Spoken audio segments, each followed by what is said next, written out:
इस यूनिवर्स में बहुत सारे वर्ल्ड हैं। कुछ को लोग जानते हैं और कुछ से एकदम अनजान है। कुछ को जानने की कोशिश करते हैं लेकिन जान नहीं पाते। कुछ हमें दिखती है, कुछ बिल्कुल भी नहीं। क्या हम डिजिटल वर्ल्ड के बारे में जानते हैं? जी हाँ, हम जो इंटरनेट पे देखते हैं वो महज इंटरनेट का एक बहुत ही छोटा सा पार्ट है। इंटरनेट तो बहुत ही डार्क है, उसके बहुत सारे सीक्रेट्स हैं। इसके बारे में दुनिया जानना चाहती है बट इसे हमेशा से छुपाया गया है। आज इसी तरह की दुनिया के बारे में हम बात करें जो कि डीपेस्ट एंड डार्केस्ट साइड है इंटरनेट का, जिसको हम डार्क वेब के नाम से जानते हैं। ये इतनी ज्यादा डेंजरस है, इतनी मिस्टीरियस भी, कि आप उसके बारे में कल्पना भी नहीं कर सकते। तो आइए जानते हैं आज कुछ रोचक तथ्य इस डार्क वेब के बारे में। सबसे पहले शुरुआत करेंगे कि ये डार्क वेब है क्या, what is the dark web. सबसे पहले तो एक कंफ्यूजन क्लियर करना चाहूंगा। इंटरनेट के अलग अलग लेयर्स होते हैं। सबसे पहली बात, सबसे ऊपर का जो लेयर होता है उसे हम सरफेस वेब के नाम से जानते हैं। जो आप गूगल यूज करते हैं, यूट्यूब चलाते हो, फेसबुक चलाते हो, जो भी साइट्स आपको दिखती है वो सारे के सारे सरफेस वेब पे आते हैं। उसके नीचे आता है डीप वेब। ये एक ऐसा वेब है जहां आपके पासवर्ड प्रोटेक्टेड होते हैं। मतलब जैसे कोई भी डाटा, आप अपना ईमेल यूज करते हो, मेडिकल रिकॉर्ड्स है, कॉलेज रिसर्च पेपर्स है,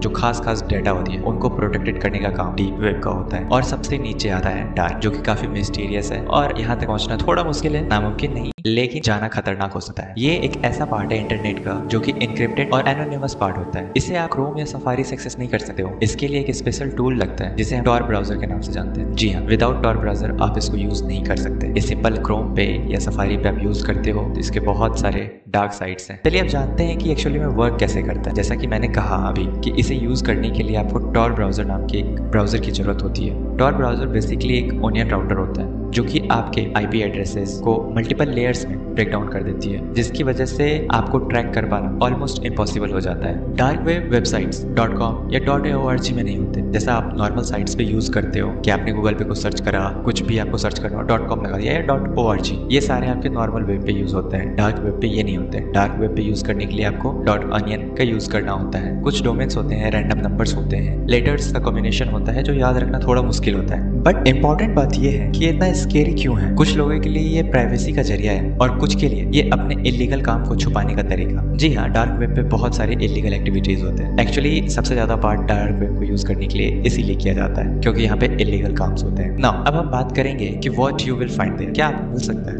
आप क्या खोज सकते हो। डार्क वेब एक डिजिटल वाइल्ड वेस्ट जैसा है। यहाँ आपको मिल सकता है ब्लैक मार्केट जैसे illegal drugs, weapons, stolen data और फेक डॉक्यूमेंट्स। यहाँ पे इन तरह की चीजें बहुत ही आम है। इन्हें खरीदना, यहाँ पे बेचना, ये बहुत ही नॉर्मल चीज है। और मोस्ट ऑफ द चीज, इसकी डील जो होती है वो क्रिप्टो करेंसी में होती है। हैकिंग फॉरम जहाँ मालवेयर और रैंसमवेयर ट्रेड होता है, ये कुछ इसके फॉर्म्स है जो यहाँ पे अवेलेबल होते हैं। हिटमैन फॉर हायर स्कैम्स जो मोस्टली फेक होते हैं, सिर्फ लोगों को लूटने के लिए। और सबसे डेंजरस पार्ट, इलीगल पोर्नोग्राफी और ह्यूमन ट्रैफिकिंग, जिनके अगेंस्ट लॉ एनफोर्समेंट कॉन्स्टेंटली काम करता है। यहाँ पे सबसे ज्यादा डार्क वेब जिस चीज के लिए यूज होता है वो है इलीगल पोर्नोग्राफी। इलीगल पोर्नोग्राफी में आपके आ जाते हैं चाइल्ड पोर्नोग्राफी और ह्यूमन ट्रैफिकिंग। यहाँ पे जितना ये वियर्ड है आप सोच नहीं सकते, उससे कई गुना ज्यादा ये वियर्ड है एक्चुअली में। लेकिन हर चीज गलत नहीं होती है, कुछ चीजों के कुछ फायदे भी होते हैं। ऐसे प्लेटफॉर्म भी हैं जैसे सिक्योर ड्रॉप, जहाँ जर्नलिस्ट और विसल ब्लोअर्स सिक्योर तरीके से बात करते हैं। पॉलिटिकल फोरम होते हैं जहाँ लोग डिक्टेटरशिप से लड़ते हैं। एक अनसेंसर्ड विकिपीडिया वर्जन भी है। आप इसको एक अच्छे काम के लिए भी यूज कर सकते हैं, लेकिन कहावत है ना कि लोग अच्छाई की तरफ कम और बुराई की तरफ ज्यादा अट्रैक्ट होते हैं। खैर, इन जगहों पे दोनों काम होते हैं, चॉइस आपकी होती है कि आपको चुनना क्या है, अच्छा वाला या बुरा वाला। चलिए अब कुछ फेमस केसेस जानते हैं। सबसे फेमस डार्क वेब साइट एक सिल्क रोड नाम की साइट थी। एक बड़ी ऑनलाइन ब्लैक मार्केट साइट थी। ये 2011 में रॉस अल्ब्रिज ने इसे स्टार्ट किया था। ये साइट मिलियंस कमा रही थी बिटकॉइन से, जब तक FBI ने 2013 में इस साइट को कम्प्लीटली शट डाउन नहीं करवा दिया। अल्ब्रिज को लाइफ इम्प्रिजमेंट मिल गया। सिल्क रोड के बाद आए अल्फाबे,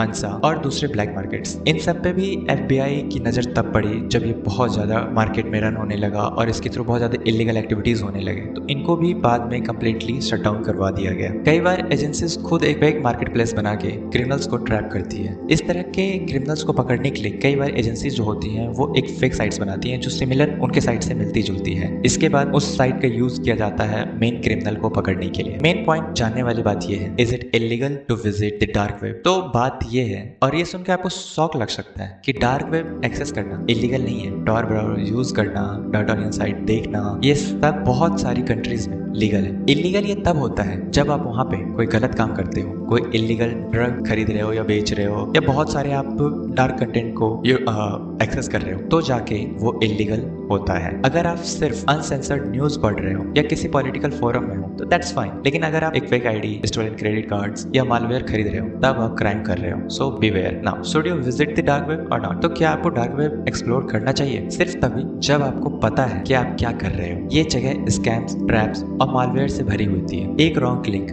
और आपका कंप्यूटर हैक, आपकी आइडेंटिटी हैक। कोई भी आपकी आइडेंटिटी को यूज कर सकता है। इस जगह पे जो दिखता है वो एक्चुअल में होता नहीं है। सबसे पहला जो बात है हमें हमेशा अपने माइंड में रखना चाहिए वो ये है कि यहाँ पे दिखने वाली जो फाइल्स होती है इसे कभी भी डाउनलोड नहीं करनी चाहिए। पर्सनल इन्फो शेयर नहीं करना चाहिए और किसी भी चीज पे ब्लाइंडली ट्रस्ट तो बिल्कुल नहीं करना चाहिए, because it's a dark web. ये कैजुअल ब्राउजिंग के लिए तो बिल्कुल भी नहीं है। तो जिसको भी कैजुअल रहना है तो प्लीज इसको चूज ना करें। ये एक बहुत ही रिस्की जगह है जहाँ सिर्फ केयर और अवेयरनेस से जाना चाहिए। एक छोटी सी लापरवाही आपको किस जगह पे उतार सकती है आप सोच भी नहीं सकते। ये आपके लाइफ को किस जगह पे पहुंचा सकती है आप इसका अंदाजा नहीं लगा सकते। एक सिंपल सा क्लिक आपके पूरे सिस्टम को तुरंत हैक कर लेता है और यहाँ तक कि आप उसको पता भी नहीं कर पाते हो कि आपका सिस्टम हैक हुआ है या नहीं हुआ है। वो आपके कैमरे को, वो आपके पर्सनल डेटा को यूज करके आपको ब्लैकमेल कर सकते हैं। वो आपको किसी भी तरीके से हार्म पहुंचा सकते हैं क्योंकि उनका वो काम है और आप न्यू हो तो आप सेफ रहें। वैसे डार्क वेब जो है ना वो एक रियल वर्ल्ड का मिरर है, क्योंकि यहाँ पे एक्चुअल में लोग क्या सोचते हैं, लोग क्या फील करते हैं वो आपको पता चलता है कि आखिर लोगों की मेंटेलिटी कैसी है, लोग क्या करना चाहते हैं, लोग एक्चुअल में क्या डिमांड करते हैं, लोग कितने डार्क हो सकते हैं। ये शो करता है dark web. Dark web dangerous भी है, मिस्टीरियस भी है और डीपली ह्यूमन भी है। जैसा कि मैंने कहा हर चीज यहाँ पे एक कॉस्ट के साथ आती है और डार्क वेब हर एक इंसान का एक रियल फेस दिखा देती है कि एक्चुअल में ह्यूमन कैसे होते हैं। वेल हर इनक्रिप्टेड मैसेज के पीछे एक इंसान ही होता है डार्क वेब पे। वो इंसान क्रिमिनल होते हैं। बेसिकली जो भी क्रिमिनल माइंडसेट से काम करते हैं वो क्रिमिनल्स ही होते हैं और डार्क वेब पे मोस्टली क्रिमिनल्स ही होते हैं। कुछ रिवॉल्यूशनरीज भी होते हैं लेकिन वो बहुत ही कम अमाउंट में होते हैं, बहुत ही कम परसेंटेज में होते हैं। सो हम टारगेट किसको करते हैं? क्रिमिनल्स को, क्योंकि ऑलरेडी डार्क वेब ऐसे भी बदनाम हो चुका है क्रिमिनल्स के लिए। और ये तो डार्क वेब से भी ज्यादा डार्क वाली बात है। मैं आपसे पूछना चाहूंगा कि अगर आपको कुछ पता हो डार्क वेब के बारे में और आप एक्सेस करना चाहते हो, अब मान लो कि आपको कोई देख नहीं रहा हो, कोई भी ट्रैक नहीं कर रहा हो, तो आप डार्क वेब पे जाके क्या करते हैं? आंसर कमेंट में जरूर बताएं और इसी तरह के डार्क कंटेंट के लिए हमारे चैनल को सब्सक्राइब जरूर करें। Thank you.